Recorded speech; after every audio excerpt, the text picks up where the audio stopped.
Hi, എല്ലാവർക്കും നമസ്കാരം. നമ്മുടെ പുതിയൊരു വ്ളോഗിലേക്ക് എല്ലാവർക്കും സ്വാഗതം. അപ്പോൾ ഇന്നത്തെ നമ്മുടെ വീഡിയോ കഴിഞ്ഞ ഫ്രൈഡേ എടുത്തിട്ടുള്ള വീഡിയോ ആണ്.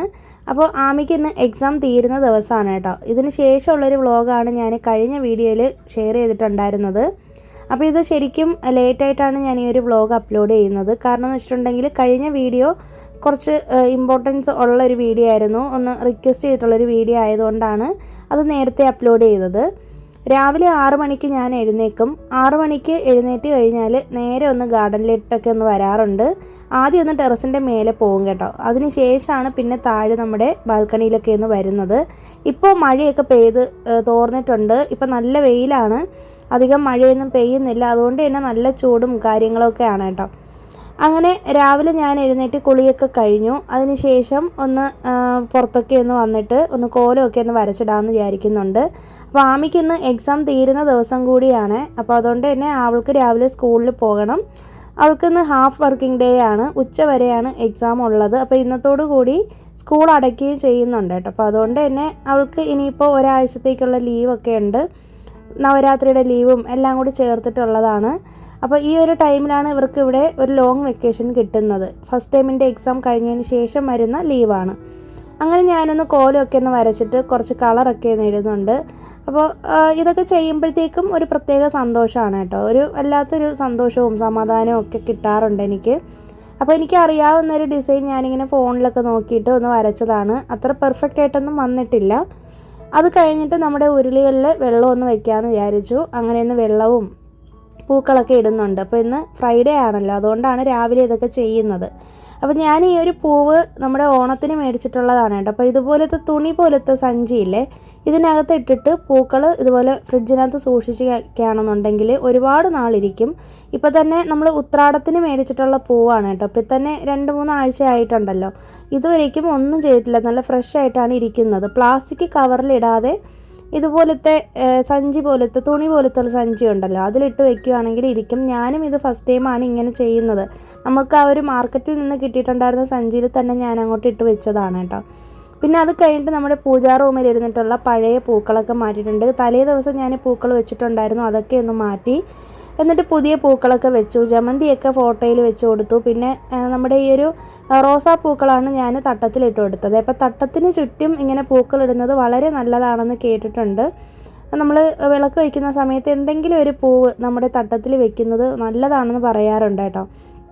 അങ്ങനെ ഞാൻ എൻ്റെ അടുത്ത് ഇപ്പോൾ പൂക്കളുള്ളത് കൊണ്ട് റോസാപ്പൂക്കൾ വെച്ചതാണ്. കഴിഞ്ഞ ദിവസത്തെ ഒരു വ്ളോഗിൽ നമുക്ക് റീസെൻ്റ് ആയിട്ടൊരു കമൻറ്റ് എനിക്ക് വന്നിട്ടുണ്ടായിരുന്നു, ഇതുപോലെ വിളക്ക് തിരിയിടുന്നതിൻ്റെതൊന്ന് കാണിക്കുമെന്ന്. അപ്പോൾ ഞാനിതിന് മുന്നത്തെ വ്ളോഗിലും ഒരുപാട് ഷെയർ ചെയ്തിട്ടുള്ളതാണ് കേട്ടോ. അപ്പോൾ ഞാൻ ആ കുട്ടിയോട് പറഞ്ഞിട്ടുണ്ടായിരുന്നു. പിന്നെ 5 തിരിയിട്ടിട്ടാണ് ഞാൻ ഇന്ന് വിളക്ക് വയ്ക്കുന്നത്. ഞാൻ എപ്പോഴും അങ്ങനെ 5 തിരി ഇടാറില്ല.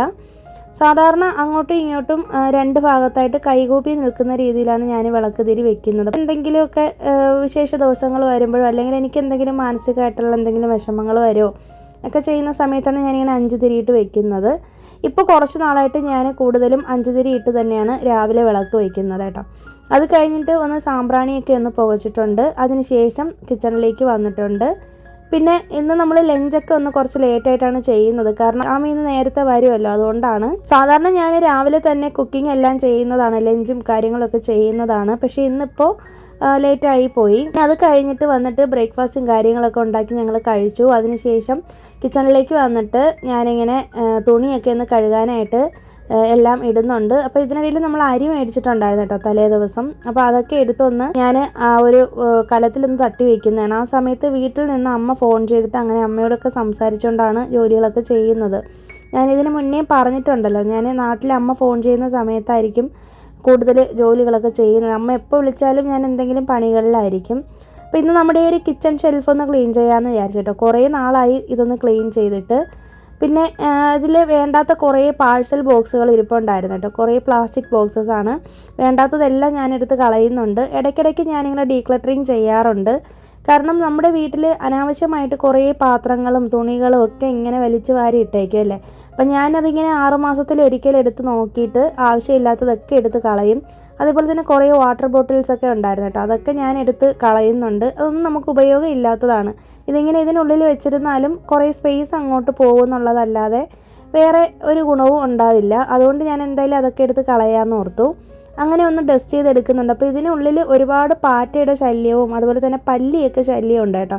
അപ്പോൾ അതുകൊണ്ടാണ് ഒന്ന് ഡസ്റ്റിങ് ചെയ്യാമെന്ന് വിചാരിച്ചത്. ഞാനിപ്പോൾ പേടിച്ചാണ് ഇതിനുള്ളിൽ ക്ലീൻ ചെയ്തത്. കാരണം പല്ലിയുടെ ശല്യം ഉള്ളത് കൊണ്ടാണ് കേട്ടോ. പിന്നെ അത് കഴിഞ്ഞിട്ട് ഷെൽഫിലിരിക്കുന്ന സാധനങ്ങൾ നേരത്തെ വെച്ചതിനേക്കാളും അങ്ങോട്ടും ഇങ്ങോട്ടൊക്കെ ഓരോ ഷെൽഫൊക്കെ മാറ്റിയൊക്കെ വെക്കുന്നുണ്ട്. അപ്പോൾ എനിക്കിങ്ങനെ പുതിയ രീതിയിൽ സാധനങ്ങൾ അടുക്കിപ്പറുക്കി വെക്കാനൊക്കെ ഇഷ്ടമാണ്. വീട്ടിലെ ഫർണിച്ചറുകളാണെങ്കിലും കിച്ചണിലെ സാധനങ്ങളാണെങ്കിലും ഒക്കെ ഓരോന്നായിട്ട് മിക്കവാറും ഞാൻ 2 ആഴ്ച കൂടുമ്പോഴൊക്കെ അങ്ങോട്ടും ഇങ്ങോട്ടൊക്കെ മാറ്റി വെക്കാറുണ്ട് കേട്ടോ. അപ്പോൾ എന്നും ഒരുപോലെ ഇരിക്കണ്ടല്ലോ എന്ന് വിചാരിച്ചിട്ടാണ് അങ്ങനെ ചെയ്യുന്നത്. ഞാനിപ്പോൾ ഏറ്റവും താഴത്തെ പോർഷനും ഏറ്റവും മേലത്തെ 2 റാക്കും ക്ലീൻ ചെയ്തിട്ടില്ല. അത് വേറൊരു ദിവസം ചെയ്യാമെന്ന് വിചാരിച്ചിട്ടോ. കുറേശ്ശെ ചെയ്യാമെന്ന് വിചാരിച്ചിട്ടാണ്. എല്ലാം കൂടി ഒരുമിച്ച് ചെയ്യണ്ടല്ലോ എന്ന് ഓർത്തിട്ടാണ് 2 എണ്ണം മാത്രം ക്ലീൻ ചെയ്തത്.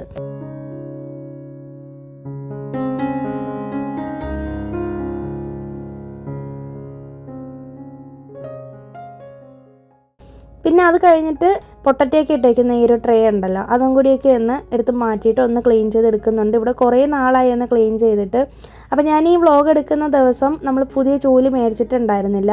അതുകൊണ്ട് തന്നെ എനിക്ക് അടിച്ച് വാരി എടുക്കാനും ഒരു ബുദ്ധിമുട്ടുണ്ടായിരുന്നു കേട്ടോ. അപ്പോൾ ഞാൻ തൽക്കാലം ഒരു ഡസ്റ്റർ യൂസ് ചെയ്തിട്ടാണ് വീടിന് ചുറ്റും ഫുള്ളൊന്ന് ക്ലീൻ ചെയ്തത്. പിന്നെ അത് കഴിഞ്ഞിട്ട് ദോശമാവിന് വേണ്ടിയിട്ടുള്ള അരിയും ഉഴുന്നും ഒക്കെ ഞാനിന്ന് വെള്ളത്തിലിടാമെന്ന് വിചാരിച്ചിട്ട് അങ്ങനെ ഉഴുന്നും അരിയൊക്കെ എടുക്കുന്നതാണ് ഷെൽഫിൽ നിന്ന്. അപ്പോൾ ഈ ഒരു ഷെൽഫിലാണ് ഞാൻ ഇതൊക്കെ ഇട്ട് വെക്കുന്നത്.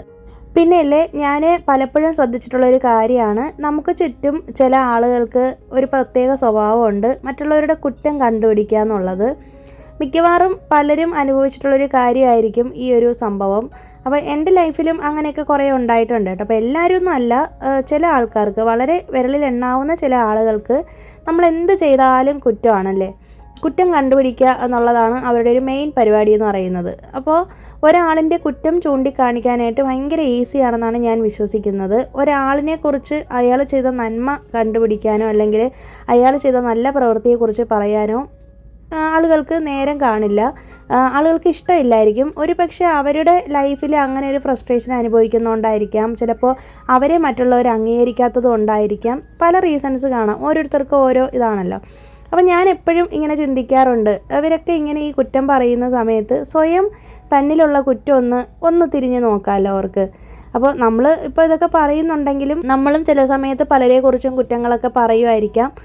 ചിലപ്പോൾ നമ്മളും നമ്മുടെ വായിൽ നിന്നും അറിയാതെ അങ്ങനെയൊക്കെ വീഴുമായിരിക്കാം. പക്ഷേ ഒരിക്കലും മറ്റുള്ളവർക്ക് വേദന തോന്നുന്ന രീതിയിൽ നമ്മൾ മറ്റുള്ളവരെ കുറ്റപ്പെടുത്താതെ ഇരിക്കുക എന്നുള്ളതാണ് ഞാൻ പഠിച്ചിട്ടുള്ളൊരു പാഠം. കാരണം എൻ്റെ അച്ഛൻ എപ്പോഴും പണ്ടേ പറയുമായിരുന്നു, നമ്മുടെ വാക്കുകൾ ഒരിക്കലും മറ്റുള്ളവർക്ക് വേദന ഉണ്ടാക്കുന്നതായിരിക്കരുത്. നിങ്ങൾ സൈലൻ്റായിട്ട് ഇരുന്നാൽ പോലും മറ്റുള്ളവർക്ക് വേദന ഉണ്ടാവില്ല, അല്ലെങ്കിൽ വിഷമം വരില്ല. പക്ഷെ നിങ്ങൾ വാ തുറന്ന് സംസാരിച്ച് മറ്റുള്ളവരെ കുറ്റപ്പെടുത്തുക അല്ലെങ്കിൽ വിഷമിപ്പിക്കുകയോ ചെയ്യുന്ന, പറഞ്ഞ വാക്കും എറിഞ്ഞ കല്ലും തിരിച്ചെടുക്കാനാവില്ല എന്നല്ലേ പറയുന്നത്. ഇതൊക്കെ എൻ്റെ അച്ഛൻ എനിക്ക് കുഞ്ഞിലേ തൊട്ട് പറഞ്ഞു തന്നിട്ടുള്ള കാര്യമാണ് കേട്ടോ. എനിക്കും അത് ഭയങ്കര അതെനിക്ക് വളരെ ശരിയായിട്ട് എനിക്ക് തോന്നിയിട്ടുണ്ട്. നമുക്ക് മറ്റൊരാളുടെ കുറ്റം കണ്ടുപിടിക്കാനായിട്ട് നല്ല എളുപ്പമാണ്. പക്ഷേ ഒരിക്കലും നമുക്ക് ചെയ്യാൻ കഴിവില്ലാത്ത ഒരു കാര്യത്തെക്കുറിച്ചായിരിക്കും നമ്മളത് ചൂണ്ടിക്കാണിക്കുന്നത്. അതേസമയം നമ്മളെ അത്രയും നല്ലപോലെ മനസ്സിലാക്കി നമ്മൾ നന്നായി ചെയ്യണം അല്ലെങ്കിൽ നമ്മൾ നന്നായിട്ട് കാര്യങ്ങൾ ചെയ്യണമെന്ന് വിചാരിച്ചിട്ട് നമ്മുടെ തെറ്റുകൾ തിരുത്തി തരുന്ന ആളുകളുണ്ട് കേട്ടോ. അവരൊന്നും ഒരിക്കലും ഈ കുറ്റപ്പെടുത്തുന്ന ആളുകളുടെ കൂട്ടത്തിൽ വരത്തില്ല. കാരണം എന്ന് വെച്ചിട്ടുണ്ടെങ്കിൽ നമ്മുടെ നന്മയ്ക്ക് വേണ്ടിയിട്ട് പറഞ്ഞു തരുന്നതാണ്. അപ്പോൾ എൻ്റെ ലൈഫിലും കുറേ പേര് എനിക്ക് നല്ല കാര്യങ്ങൾ പറഞ്ഞു തന്നിട്ടുണ്ട്. കുറ്റപ്പെടുത്താതെ അല്ലെങ്കിൽ വിഷമിപ്പിക്കാതെ നമ്മളോട് സ്നേഹത്തോടു കൂടി അങ്ങനെ ചെയ്യണം ഇങ്ങനെ ചെയ്യരുത് എന്നൊക്കെ പറഞ്ഞു തന്നിട്ടുള്ള ആളുകൾ ഒരുപാടുണ്ട് കേട്ടോ. അതേപോലെ തന്നെ വളരെ ഹാഷായിട്ട് ഭയങ്കര ദേഷ്യത്തോടു കൂടി അത് ശരിയായില്ല അല്ലെങ്കിൽ അങ്ങനെ ചെയ്യരുത് എന്നുള്ള രീതിയിൽ അങ്ങനെ പറഞ്ഞിട്ടുള്ളവരും ഉണ്ട്. അപ്പോൾ നമുക്ക് ഏതാണ് സ്വീകരിക്കേണ്ടതെന്നുള്ളത് നമ്മുടെ ഇഷ്ടമാണ്. നമ്മൾക്കിപ്പോൾ എല്ലാവരും പറയുന്നത് കേട്ടിട്ട് എല്ലാവരെയും തൃപ്തിപ്പെടുത്തിക്കൊണ്ടൊന്നും നമുക്ക് ജീവിക്കാൻ പറ്റില്ലല്ലേ. അപ്പോൾ ഞാൻ പഠിച്ചിട്ടുള്ളൊരു പാഠവും അത് തന്നെയാണ്. അപ്പോൾ ജീവിതത്തിൽ നമുക്ക് കുറ്റപ്പെടുത്തലുകളും നമ്മുടെ കുറവുകളും ഒക്കെ ചൂണ്ടിക്കാണിക്കാനായിട്ട് ഒരുപാട് പേരുണ്ടാവും. അതിലേത് സ്വീകരിക്കണം സ്വീകരിക്കേണ്ട എന്നൊക്കെ തീരുമാനിക്കേണ്ടത് നമ്മളാണ് കേട്ടോ. എന്ന് കരുതി എല്ലാവരെയും ധിക്കരിക്കണമെന്നല്ല പറയുന്നത്. ഒരു പരിധിവരെ നമ്മൾ മറ്റുള്ളവരുടെ അഭിപ്രായം കേൾക്കണം. അതിനപ്പുറത്തേക്ക് നമ്മൾ കേൾക്കേണ്ട കാര്യമില്ല എന്നാണ് എൻ്റെ ഒരു ഞാനങ്ങനെയാണ് വിശ്വസിക്കുന്നത്. അങ്ങനെ ഞാൻ ടെറസിൻ്റെ മേലെ പോയിട്ട് തുണികളും കാര്യങ്ങളൊക്കെ വിരിച്ചതിന് ശേഷം താഴേക്ക് വന്നു. അപ്പോൾ വൈകുന്നേരമാണ് ഞാൻ പിന്നീട് വീഡിയോ എടുത്തിട്ടുള്ളത്. അപ്പോൾ നമ്മുടെ ദോശമാവിനൊക്കെ ഒന്ന് അരച്ചെടുത്തിട്ടുണ്ട്. ഞാൻ പിന്നെ ഇതിൽ നിന്ന് അരച്ച് വെച്ചിട്ടുണ്ടായിരുന്ന ഉഴുന്നിൽ നിന്ന് കുറച്ചെടുത്ത് മാറ്റി വെച്ചിട്ടുണ്ട്. അപ്പോൾ വൈകുന്നേരം ആമിക്ക് ഇന്ന് ഈവനിങ് സ്നാക്കിന് വേണ്ടിയിട്ട് ഉഴുന്ന് ബോണ്ട ചെയ്ത് കൊടുക്കാമെന്ന് വിചാരിച്ചു. ഇത് നല്ല ഈസിയാണ്. ഞാൻ ഈ ഒരു റെസിപ്പിയും കൂടി ഒന്ന് ഷെയർ ചെയ്യാം. നിങ്ങളിത് കണ്ടിട്ടുണ്ടോ എന്ന് അറിയത്തില്ല. ഇവിടെ നമ്മുടെ തമിഴ്നാട്ടിലെ എല്ലാ ചായക്കടകളിലും കൊച്ചു കൊച്ചു തട്ടുകടയില്ലേ, അവിടെയൊക്കെ നമുക്ക് കിട്ടുന്ന ഒരു പലഹാരമാണ് കേട്ടോ. നല്ല ഈസിയാണ്. നമ്മുടെ ഉഴുന്നുവട ചെയ്യുന്ന അതേ പ്രൊസീജിയർ തന്നെയാണ്. നല്ല പോലെ ഉഴുന്നൊന്ന് അരച്ചെടുക്കുക, വെള്ളം ചേർക്കാതെ. 1-2 ടേബിൾ സ്പൂൺ മാത്രം വെള്ളം ഒഴിച്ചിട്ട് ഒന്ന് തരിയായിട്ടൊന്ന് അരച്ചെടുക്കുക. നമ്മുടെ ഉഴുന്നുവട ഉണ്ടാക്കുന്ന അതേ പരുവം തന്നെയാണ് കേട്ടോ. അതിനുശേഷം ഒരു ചെറിയൊരു സവാളയുടെ പകുതി പോർഷനൊന്ന് ചെറുതായിട്ടൊന്ന് നുറുക്കിയതും, പിന്നെ ഒരു പച്ചമുളക് ഒന്ന് ഇതുപോലെ ഒന്ന് വട്ടത്തിന് അരിഞ്ഞതും, കുറച്ച് ഇഞ്ചിയും കൂടി ചെറുതായിട്ടൊന്ന് നുറുക്കിയെടുത്തിട്ട് നമ്മുടെ ഈ ഒരു ഉഴുന്നിലേക്ക് ചേർത്ത് കൊടുക്കാം. അതിന് മുന്നേ തന്നെ ആദ്യമേ നമ്മൾ ഉഴുന്ന് അരച്ചിട്ട് കുറച്ച് ഉപ്പും കൂടി ഇട്ടിട്ട് നന്നായിട്ടൊന്ന് ബീറ്റ് ചെയ്ത് കൈ കൊണ്ടൊന്ന് അടിച്ച് വെച്ചേക്കണം. അതിന് ശേഷമാണ് നമ്മൾ ഈ സവാളയൊക്കെ കട്ട് ചെയ്ത് എടുക്കേണ്ടത് കേട്ടോ. അത് കഴിഞ്ഞിട്ട് കുറച്ച് കായപ്പൊടിയും പിന്നെ നല്ല ജീരകം കുറച്ച് ചേർത്ത് കൊടുക്കാം. പിന്നെ അതുപോലെ തന്നെ കുരുമുളക് ഒന്ന് ചെറുതായിട്ടൊന്ന് തട്ടിയിട്ടൊന്ന് ചേർത്ത് കൊടുക്കാം. എല്ലാം കൂടി ഒന്നൊരു കൈ കൊണ്ടോ അല്ലെങ്കിൽ ഒരു സ്പൂൺ കൊണ്ടൊക്കെ ഒന്ന് മിക്സ് ചെയ്തെടുക്കാം. അപ്പോൾ ഈ ഒരു കൺസിസ്റ്റൻസിയിലാണ് നമ്മുടെ മാവ് ഇരിക്കേണ്ടത്. ഇതിനകത്ത് ഞാനിപ്പോൾ അരിമാവൊന്നും ചേർത്തിട്ടില്ല കേട്ടോ. അരിമാവ് ചേർക്കണം എന്നുണ്ടെങ്കിൽ നിങ്ങൾക്ക് ചേർക്കാം. പക്ഷേ ഒന്നും ചേർക്കാതെ ചെയ്യുന്നതാണ് നല്ല ടേസ്റ്റ് കിട്ടുന്നത്. പിന്നെ അതിന് ശേഷം ഞാൻ ആ മാവൊക്കെ ഒന്ന് സെറ്റ് ചെയ്യാനായിട്ട് വെച്ചിട്ടുണ്ട്. അപ്പോഴത്തേക്ക് ആമി ഇവിടെ വന്ന് കളിയൊക്കെ തുടങ്ങിയിട്ടുണ്ട്. ഇനിയിപ്പോൾ വെക്കേഷൻ സ്റ്റാർട്ട് ചെയ്തല്ലോ, അതുകൊണ്ട് അവളുടെ കുറേ സാധനങ്ങളൊക്കെ എടുത്ത് കളിച്ചുകൊണ്ടൊക്കെ ഇരിക്കുന്നതാണ്. ഞാൻ ഈ ഒരു സ്നാക്ക് ഉണ്ടാക്കുന്നു പറഞ്ഞപ്പോഴത്തേക്ക് അവൾക്ക് ഭയങ്കര സന്തോഷമായിരുന്നു. അപ്പോൾ വൈകുന്നേരം സ്കൂൾ വിട്ട് വരുമ്പോൾ ഞാൻ എന്തെങ്കിലുമൊക്കെ ചെയ്ത് കൊടുക്കാറുണ്ട് കേട്ടോ. അപ്പോൾ ഇപ്പോൾ കുറച്ച് നാളായിട്ടൊന്നും ചെയ്യുന്നില്ല. ഇപ്പോൾ കുറേ നാളുകൾക്ക് ശേഷമാണ്, ഏകദേശം ഒരു 2 മാസത്തിന് ശേഷം എന്താണ് ഞാൻ വൈകുന്നേരം എന്തെങ്കിലും ഒരു സ്നാക്ക് അവൾക്ക് ഉണ്ടാക്കി കൊടുക്കുന്നത്. പുറത്തുനിന്ന് മേടിക്കുന്ന പലഹാരങ്ങളൊക്കെ തന്നെയാണ് ഇത്രയും ദിവസം കഴിച്ചുകൊണ്ടിരുന്നത്. എക്സാമും കാര്യങ്ങളൊക്കെ ഉള്ളതുകൊണ്ട് സൺഫ്ലവർ ഓയിലാണ് ഞാൻ വറുക്കാനായിട്ട് എടുത്തിട്ടുള്ളത്. നന്നായിട്ട് എണ്ണ ചൂടായതിന് ശേഷം ഇതുപോലെ ഈ മാവ് ഇങ്ങനെ കൈ കൊണ്ടൊന്ന് ചുമ്മാതെ ഒന്ന് വെള്ളം തൊട്ടിട്ട് ഒന്ന് ഓരോ ഉണ്ടകളായിട്ട് ഇങ്ങനെ ഇട്ട് കൊടുത്താൽ മതി. കുറച്ച് ലൂസായിട്ടാണ് മാവ് ഇരിക്കുന്നതെങ്കിലും കുഴപ്പമൊന്നുമില്ല കേട്ടോ. നല്ല ഫ്ലഫി ആയിട്ട് കിട്ടും. അതുപോലെ തന്നെ നല്ല ക്രിസ്പി ആയിരിക്കും. ഉള്ളിൽ നല്ല സോഫ്റ്റ് ആയിട്ട് കിട്ടുകയും ചെയ്യും. നല്ല ടേസ്റ്റാണ്. പാകത്തിന് ഉപ്പൊക്കെ ഇട്ടിട്ട് കായപ്പൊടിയൊക്കെ ഇട്ടിട്ടാണ് നമ്മൾ ചെയ്തിട്ടുള്ളത്. കറിവേപ്പില ഉണ്ടെങ്കിൽ അതും കൂടി ചേർത്ത് കൊടുക്കണേ, നല്ല ടേസ്റ്റാണ്. അപ്പോൾ ഈ ഒരു ഷേപ്പിനാണ് ഇത് ഇരിക്കുന്നത്. വൈകുന്നേരത്തെ കട്ടന് വേണ്ടിയിട്ടാണ് ഞാൻ ഇട്ടിട്ടുള്ളത്. അങ്ങനെ ഞങ്ങൾ അതൊക്കെ ഒന്ന് കഴിച്ചു. അതിന് ശേഷം പിന്നീട് ഞാൻ ഒരു 2-3 ദിവസം മുന്നേ കാണിച്ചിട്ടുണ്ടായിരുന്ന ഒരു വ്ളോഗിൽ ഞാൻ പറഞ്ഞിട്ടുണ്ടായിരുന്നല്ലോ, നമ്മൾ വാട്ടർ ബോട്ടിൽ മേടിക്കാനായിട്ട് പോയിരുന്നു. അപ്പോൾ ഈ ഒരു ബോട്ടിലാണ് മേടിച്ചത് കേട്ടോ. അന്നത്തെ വീഡിയോയിൽ എനിക്ക് കാണിക്കാനായിട്ട് പറ്റിയില്ല ഏത് വാട്ടർ ബോട്ടിലാണ് നമ്മൾ മേടിച്ചതെന്നുള്ളത്. അപ്പോൾ ഞാൻ ഈ ഒരു റെഡ് കളറിലുള്ളതാണ് എടുത്തിട്ടുള്ളത്. ആമിയുടെ സ്കൂളിൽ കൊണ്ടുപോകാൻ വേണ്ടിയിട്ടാണ് വാങ്ങിയത്. എന്നോട് എൻ്റെ ഫ്രണ്ട് സൂര്യ തന്നെയാണ് കമൻറ്റ് ചെയ്തിട്ടുണ്ടായിരുന്നത്. ഉള്ളിൽ സ്റ്റീൽ വരുന്നതും പുറത്ത് പ്ലാസ്റ്റിക് വരുന്നതായിട്ടുള്ള ബോട്ടിലാണ് അവളുടെ മോൾക്ക് യൂസ് ചെയ്യുന്നതെന്നാണ് പറഞ്ഞത്. അപ്പോൾ അത് കുറേ നാൾ ഇരിക്കും, വേറെ പ്രശ്നമൊന്നും വരത്തില്ല, കംപ്ലൈൻ്റ് ഒന്നും വന്നിട്ടില്ല എന്ന് പറഞ്ഞു. അപ്പോൾ ആമിയുടെ സ്കൂളിൽ അങ്ങനെ ഉള്ളതും യൂസ് ചെയ്യാനായിട്ട് പാടില്ല കേട്ടോ. ഫുൾ സ്റ്റീലിലുള്ളത് മാത്രമേ യൂസ് ചെയ്യാവൂന്ന് പറഞ്ഞിട്ടുണ്ട്. അതുകൊണ്ടാണ് പിന്നെ ഇത് എടുത്തത്.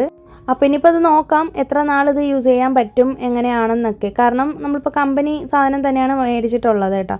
ഇത് ഏകദേശം ഇതിൻ്റെ റേറ്റ് 650 മറ്റോ ആണ് ആയിട്ടുള്ളത്. അപ്പോൾ ഇത്രയൊക്കെയുള്ള ഇന്നത്തെ വീഡിയോയിലെ വിശേഷങ്ങൾ. ഇനിയിപ്പോൾ പുതിയൊരു വീഡിയോ ആയിട്ട് മൺഡേ നമുക്ക് വീണ്ടും കാണാം. അതുവരേക്കും എല്ലാവർക്കും ബൈ. Thanks for watching.